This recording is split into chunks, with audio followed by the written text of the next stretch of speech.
All right, welcome to Pikes Peak Hill Climb Day. No, I'm actually not racing my Ford Lightning up Pikes Peak, but I'm doing this video in celebration of Ford and their performance team. They actually have they've outfitted a very special F-150 Lightning, and they are racing it this year, this Sunday. And I'll put in the link, or I'll put in the description a link where you can actually go watch that. But it's actually this Sunday, and they have signed on the driver that actually set the world record, the current world record holder, Romain Dumas, I believe is his name. And they signed him on. It's a super cool looking F-150. It looks kind of like a Lightning mixed with a NASCAR. But if you don't know anything about this race, every year, since I believe it was like 1912 or 1916, it's been going on for a long time. They built Pikes Peak Highway, basically goes up to the top of Pikes Peak, and every year in June they actually have a race, and they see who's the fastest getting up the hill. And so that's why they call it the Pikes Peak Hill Climb. People from all over the world, they come here, they design special cars just for this race. Anyways, so today what makes this special is I'm gonna right now actually go to the top of Pikes Peak. We got a pass and everything, and we're gonna go up there. And I'm recording because I got a new dash cam, and I'll show you how to install a dash cam later. But we're actually gonna go up there, and I'm going to speed up the video to the exact speed of Roman's world record speed going up there, so you can actually see how crazy fast it actually is. Normally it takes about an hour or so to get to the top, but this is going to be 7 minutes and 57 seconds. So, and maybe I won't get it exact, but it'll be a lot of fun. So you could speed through the video if you don't want to watch it, but at the end of the video we're gonna look and see what the range is, and see what type of range I get going up there. We are starting at 89%, and yeah, we just reset that, and it is 82 degrees down here. So I'm guessing 89% will be enough. They were saying to make sure your EVs are charged up if you take an EV up there. So since this is a larger battery, should be plenty. And we'll see what we get whenever we come back down. But anyways, it's an exciting day, so hope you enjoy the video. And right now, you get to see how fast this Lightning is going to be going up Pikes Peak here in just a couple days.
right. All right, we're up at the peak and we're about to head back down, but we made it 61% still on the battery, and we went 33 miles, and it was a blast, but we only got 0.9 miles per kilowatt hour, so we're gonna see how much it charges back up on our way down. So, all right, we'll see whenever we get down there.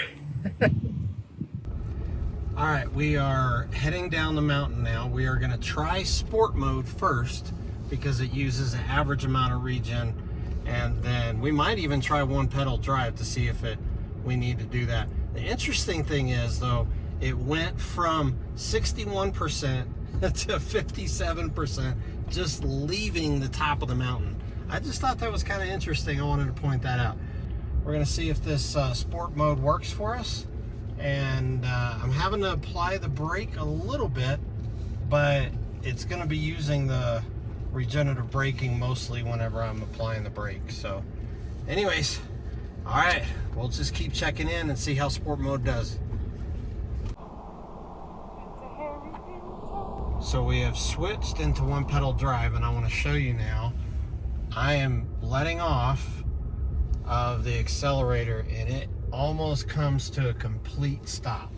So one pedal drive is a bit much, but what that means is it's not using any of the brakes, which is actually really, really cool. And the reason why I switched to one pedal drive is that sport mode was, even though I like it, it just wasn't enough. Now it's still sport mode, but it's sport mode one pedal drive. But sport mode by itself just wasn't enough on some of the more steeper grades. So anyways, I just thought I'd update you. It's really interesting like how much regenerative braking is happening. It's still gotten us only to 59% so far, but we are still above tree line, so we still have a long ways to go. And here is another hairpin turn. I'm just letting off the accelerator, comes almost to a complete stop, and then I apply the accelerator again. And yeah, I'm actually, even though we're going down a steeper grade, I actually still, when I'm in one pedal drive, I still have to use the accelerator. So let's see, this one right here looks like a steeper grade coming up, so let's see what happens here. Such a beautiful drive. Thank you guys for joining us on our wonderful little adventure. So let's see, I am still having to apply the accelerator a little bit. One pedal drive is doing awesome. Awesome, awesome, awesome. Now these are the sharper curves. So as you can tell here, all the way letting go, still comes to almost a complete stop. And I have to apply the accelerator to keep going. I'm actually really curious once we get to, now if you look actually here, real quick, and I'll tell you what I was gonna say. But if you look, it's definitely a steeper grade right here. But I'm actually really curious, whenever we get to brake check land, I'm actually really curious what score we're gonna be getting. They have a score level. And they said as long as you're below 300 on the heat index for your brakes, then you're good. But if you go above 300, I guess that's whenever you stop. And they said if Ford gets below 100, then they did a great job with this truck. So we're gonna see if Ford did a great job. But yeah, we'll keep checking in. We're back up, we're up to 60% now on the battery. You gonna be okay? So you're not using the brake at all? Not even applying the brake at all. That's what I wanted in the video. All right, we are pulling up to the brake check area here, and we're gonna see what kind of score we get on our, and we have not used, I have not applied the brake at all since I switched on one pedal drive. I have not applied the brake at all. and it's just been one pedal driving and utilizing the brakes. Kind of make it a little bit hidden, but still kind of recording. Still kind of recording. Hey. You're going to be a little of nothing because you're electric. I'm actually, I want to know what my score is. 68? Yes! 68? That's 68. Awesome! Can we record you saying that? I'm doing a video, or no? You can do it. Okay. Yeah, all right, go ahead. Brake temperature 68. Yay! That's awesome. That's awesome. All right. So Ford did a great job then. Yes, they did. Is that normal though for an electric? Okay. Yeah. All right. Yeah. Cool. Thank you. Thank you. 68. We got a score of 68, and she said that's fairly normal with electric. She said that you're electric, you're not gonna have too much of an issue. But I think it's kind of fun that to give Ford such a good grade. So the guy at the bottom said anything below 100 is like great. So you want to do mountain driving, best vehicle to drive in the mountains is an electric vehicle. And man, this is awesome. I'm excited. We have now charged it up to 61% so far, and we still got a ways to go.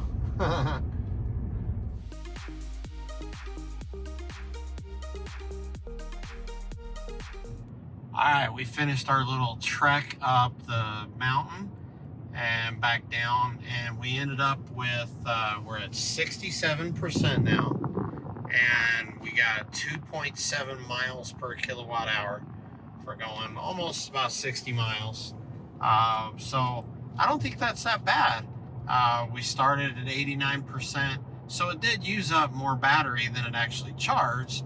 But if you remember, when we were on the top of the mountain, we actually left the top of the mountain. It was just really weird. It said 61% and then went down to 57 as we started leaving. I'm not really sure what happened there, but maybe altitude was messing with the batteries a little bit. I don't know. So anyways, we got 2.8 now on the miles per kilowatt hour. So we're not quite back home yet. I hope you enjoyed our little time together. It's kind of a little bit of a celebration of the first F-150 electric truck that they're actually going to be driving up on the Pikes Peak hill climb. And they've already been here. I haven't seen them. I've looked for them, but they've already been here doing some testing and everything. So anyways, I hope y'all have enjoyed it. I appreciate y'all watching, and I will see y'all on the next video. Woohoo!